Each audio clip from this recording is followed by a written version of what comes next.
वन्दे पशूनां पतिं वन्दे सूर्यशशाङ्कवह्निनयनं वन्दे मुकुन्दप्रियं वन्दे भक्तजनाश्रयं च वरदं वन्दे शिवं शङ्करम् मध्ये सुधाभिमणिमण्डपरत्नवेद्यां सिंहासनोपरिगतां परिपीतवर्णां पीताम्बराभरणमाल्यविभूषितां किं देवीं भजामि धृतमुद्गरवैर्जिह्वाम् जिह्वाग्रमादाय करेण देवीं वामेन शत्रुं परिपीडयन्तीं गदाभिघातेन च दक्षिणेन पीताम्बराढ्यां द्विभुजां नमामि।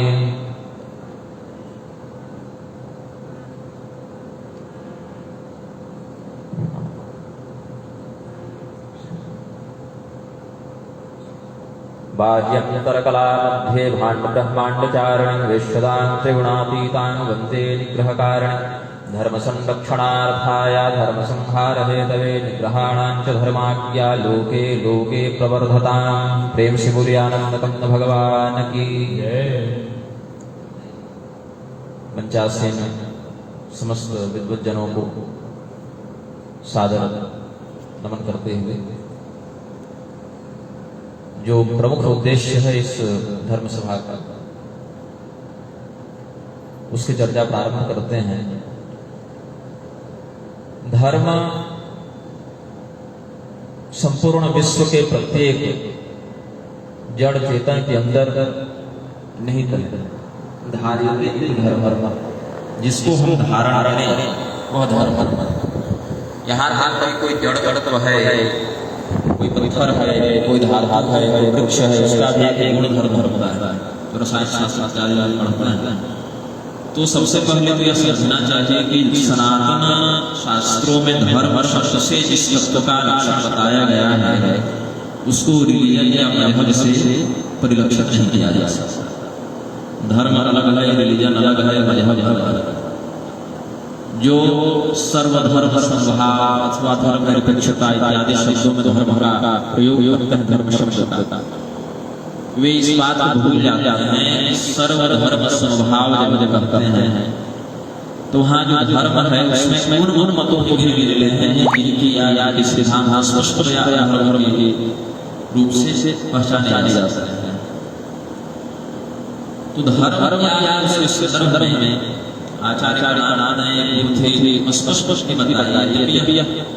नहीं कर सकते कि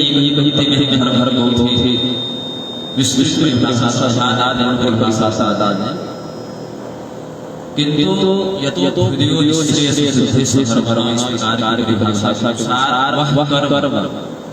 जो वर्णाश्रम व्यवस्था के अंतर्गत आपके लिए निहित है और इस लोक में यश इत्यादि दान करने के अंतर पर लोक में भी विश्वगति इत्यादि देने समर्थ हो वह धर्म है।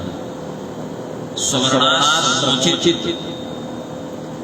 कर्तव्य का निर्वहन जिससे इस लोक में यश इत्यादि की सिद्धि हो, साथ ही हमारी ऊर्ध्वगति हो, मृत्यु के अंतर श्रेष्ठ की प्राप्ति हो।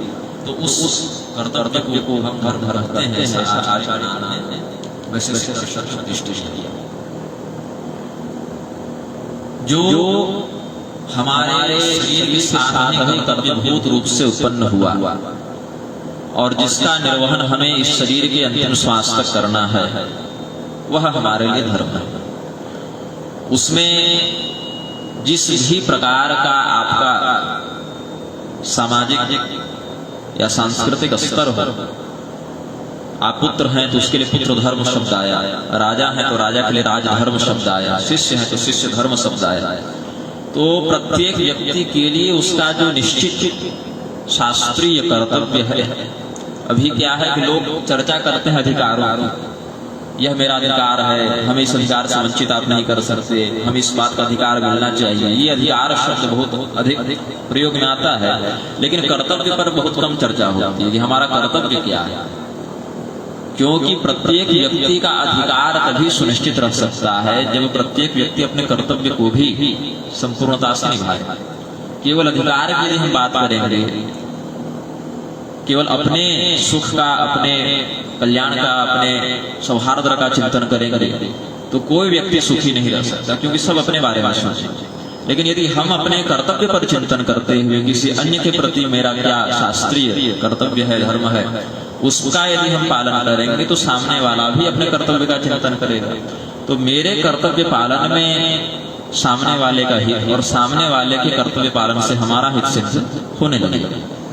किंतु अधिकार पर चर्चा व्यापक रूप से हो जाती है, झगड़े भी हो जाते हैं, किंतु जो कर्तव्य है उस पर कोई चर्चा नहीं करता। श्री रामचंद्र जी को साक्षात धर्म स्वरूप बताया गया है, रामो विग्रहवान धर्म।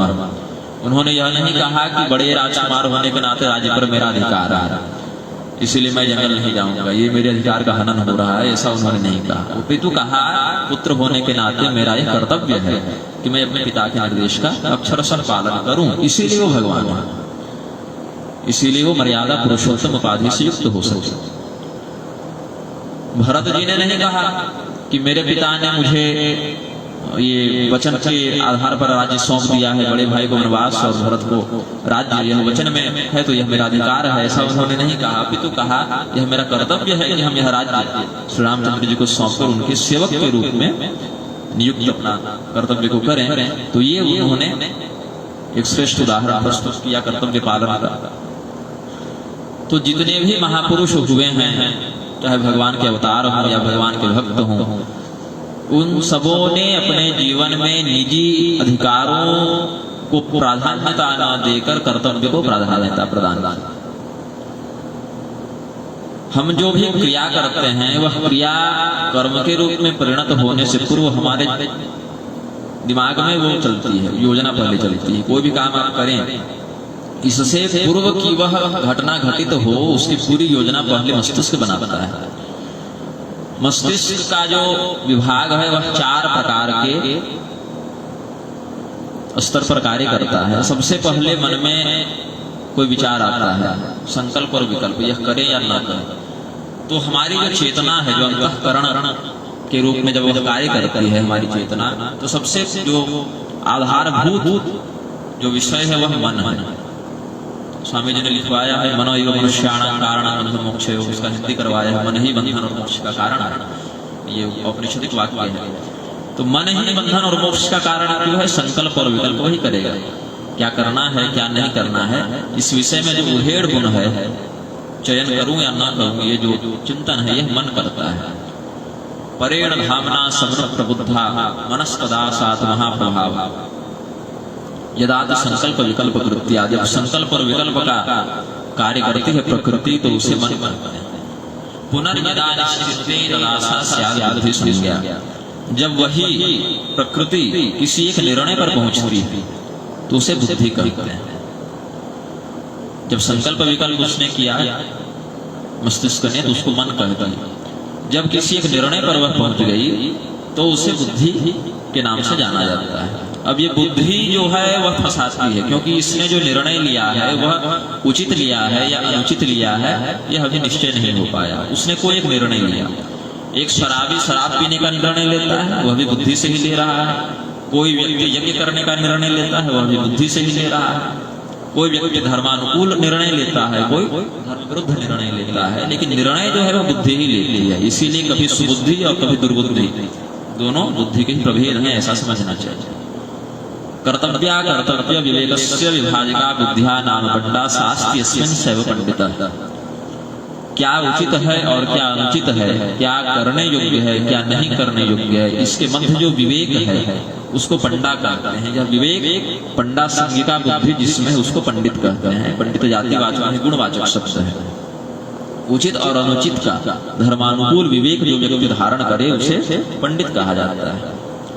फिर जब यह बुद्धि निर्णय ले लेती है, यह क्रिया के रूप में शरीर को प्रेरणा देती है कि यह करो, तो एक कर्ता का जो भाव आता है, मैं भोजन कर रहा हूँ, मैं प्रवचन कर रहा हूँ, मैं शयन कर रहा हूँ, मैं यात्रा कर रहा हूँ, तो मैं यह क्रिया कर रहा हूँ। इस प्रकार का जहाँ प्रसंग बना, एक कर्ता है, एक क्रिया है, उसके फलस्वरूप एक कर्म का जन्म हुआ, तो उसको अहंकार कहते हैं। अहं करोमीति अहंकार, मैं इस कर्म का करता हूँ, यह कर्ताभिमान ही अहंकार है।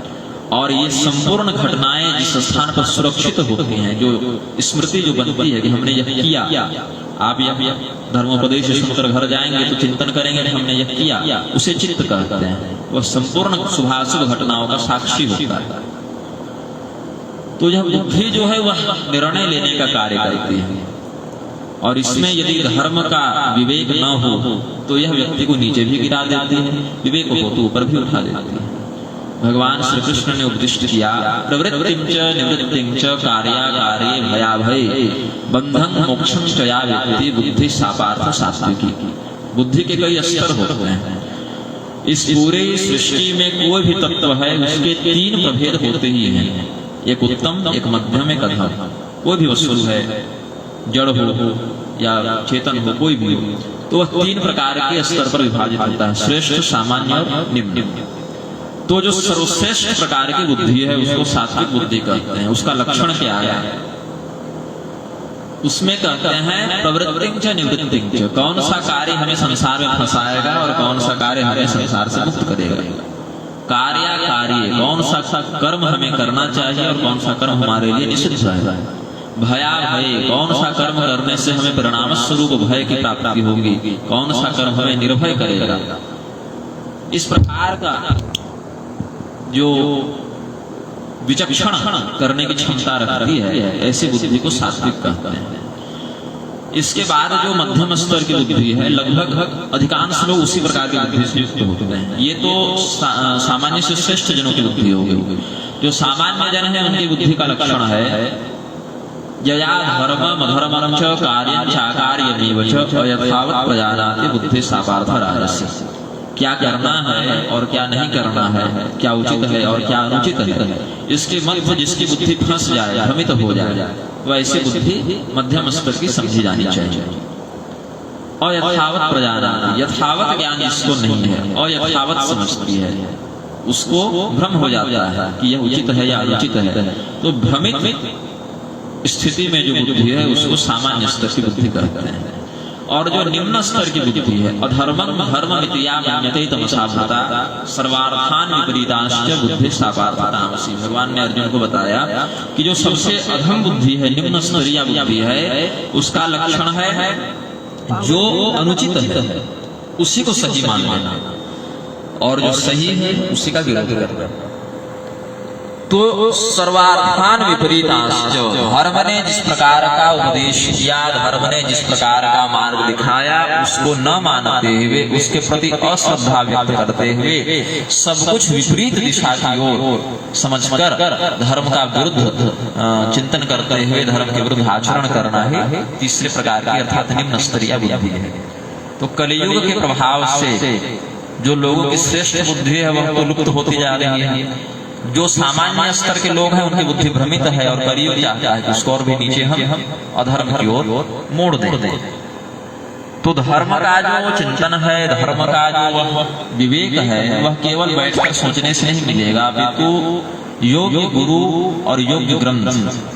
योग्य ग्रंथ से तात्पर्य है कि किसी ने भी कुछ भी लिख दिया तो वह ग्रंथ नहीं बन गया। कलिमल ग्रस्य ग्रंथ सब लुप्त भय सद, जो सद ग्रंथ है वह लुप्त हो जाता है। तो ऐसे ग्रंथ जो श्रुति स्मृति पुराणोक्त मर्यादा के मापदंडों पर खरे उतरे, क्योंकि शास्त्र है शिष्यते अनेन त्रायते यस्मात् तच्छास्त्रम्, जिसकी मर्यादा से आप शासित हो, जो अनुशासन है आपका, और जो आपकी रक्षा करने में समर्थ हो, वह शास्त्र है। यही कारण है कि केवल मनुष्यों पर यह लागू नहीं होता, शास्त्र ये देवताओं पर भी लागू होता है। भगवान भी आते हैं तो इसी शास्त्र की मर्यादा के अनुसार चलते हैं। मर्त्यावतारस्ति मर्त्य शिक्षणं रक्षोवधायि वन केवलं विभो। भगवान हनुमान जी कहते हैं श्री रामचंद्र जी को कि आप जहाँ पर हैं दिव्य लोक में, वहीं से इच्छा अनुसार आप रावण इत्यादि का वध कर सकते थे। यहाँ पर आकर जंगल जंगल भटक के कष्ट भोग कर रावण को मारने की कोई आवश्यकता नहीं थी, आप इच्छा अनुसार उसका संहार कर सकते थे। तो मैं समझता हूँ कि आपके अवतार का जो प्रधान उद्देश्य है वह राक्षस को मारना नहीं है, वो तो आप बिना आए भी मार सकते हैं।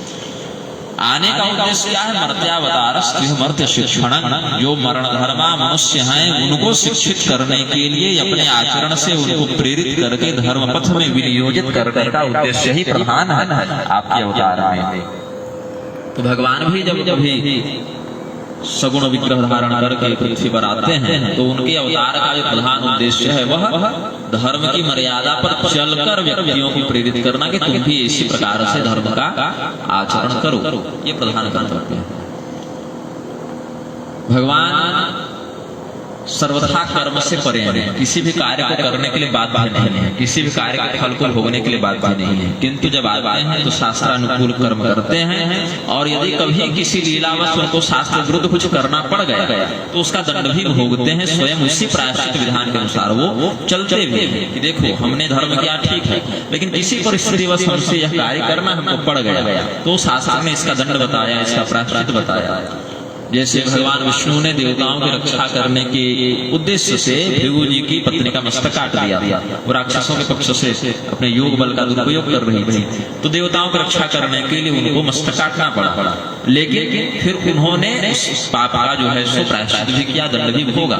यद्यपि वो सर्वसमर्थ है, ईश्वर कर्म विभाग से परे हुए हैं, लेकिन जो वर्णाश्रमोचित कर्म मर्यादा है उसका उल्लंघन वे भी नहीं करते हैं, अपितु कहते हैं कि कर्म के प्राधान्य को स्थापित करने के लिए मेरा अवतार हुआ है। इसीलिए उन्होंने कर्म योग इस शब्द से एक अलग विषय व्याख्यायित किया, कर्म योग, कर्म संन्यास योग, ज्ञान कर्म संन्यास योग इत्यादि, क्योंकि भगवान कहते हैं नहीं कश्चित् क्षणमपि जात तिष्ठत् कर्मकृत्। आप एक शरीर में हैं, शरीर के अंदर आत्मा है, शरीर में धड़कन धड़क रही है, नसों में खून बह रहा है, मस्तिष्क में विचार आ रहे हैं, तो कोई न कोई क्रिया हर एक क्षण घटित होगी, आप चाहें या न चाहें। श्वास शरीर लेगा, हृदय धड़केगा, कोई न कोई क्रिया घटित होगी। सर्वथा कर्महीन बनकर आप नहीं रह सकते। नहीं कश्चित् क्षणमपि जात तिष्ठत् कर्मकृत्, क्योंकि प्रकृति के गुणों के बाहुल्य से प्रत्येक व्यक्ति कोई न कोई कर्म करने के लिए बाध्य है। तो उस कर्म के कारण हमें फंसना न पड़े, वह कर्म हमारे ऊर्ध्वगति का निमित्त बने, अधोगति का निमित्त न बने, इसका हमें विशेष ध्यान रखना चाहिए। अच्छा, इसमें भी कुछ भ्रम की स्थिति आ जाती है। यज्ञ करना, दान करना, तपस्या करना, ये सब श्रेष्ठ कर्म है, धर्म सम्मत कर्म है, लेकिन भाव भेद से कभी कभी ये अधर्म भी बन जाते हैं। जैसे रावण ने जो तपस्या की, हिरण्यकशिपु ने जो तपस्या की, इनकी तपस्या का मेघनाद, जरासंध, कंस इत्यादि के द्वारा किए गए निकुंभिलाभ आदि के यज्ञों का समाज में कोई लाभ नहीं हुआ। इनकी तपस्या, इनके यज्ञ के कारण समाज में अव्यवस्था फैली, लोगों को कष्ट हुआ।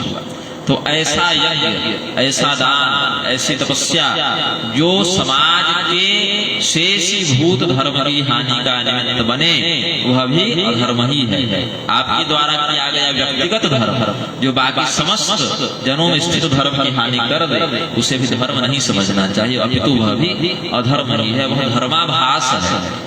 रावण ने तपस्या की, भगवान शिव की वरदान में दिव्य शक्तियों को प्राप्त करके उनका दुरुपयोग किया, उसके द्वारा जो तपस्या की गई थी उसमें धर्म तत्व जो था वह नष्ट हो गया। वह बाहर से देखने में प्रतीत हुआ कि यह धर्म है, किंतु अंदर में धर्म प्रतिष्ठित नहीं है। जो व्यासपीठ है, पहले क्या होता था, संवादात्मक शैली अपनाई जाती थी ऋषिजनों के द्वारा, गुरुजनों के द्वारा। परीक्षित जी ने प्रश्न किया, मुमुर्षु प्रियमाण व्यक्ति का क्या कर्तव्य है? तब सुखदेव जी ने उत्तर दिया, वरीयानि शरी प्रश्न लोकहितम हितम। आपने बहुत सुंदर प्रश्न किया, यह लोकहित में किया गया प्रश्न है। तो एक वक्ता तभी कुछ धर्म का उपदेश करता था जब सामने वाला कोई प्रश्न करे। सौनक और सूत का संवाद हुआ तो एक प्रसंग बना, सुखदेव और परीक्षित का संवाद हुआ तो एक प्रसंग बना, वैशंपायन जन्मेजय का संवाद हुआ तो एक प्रसंग बना।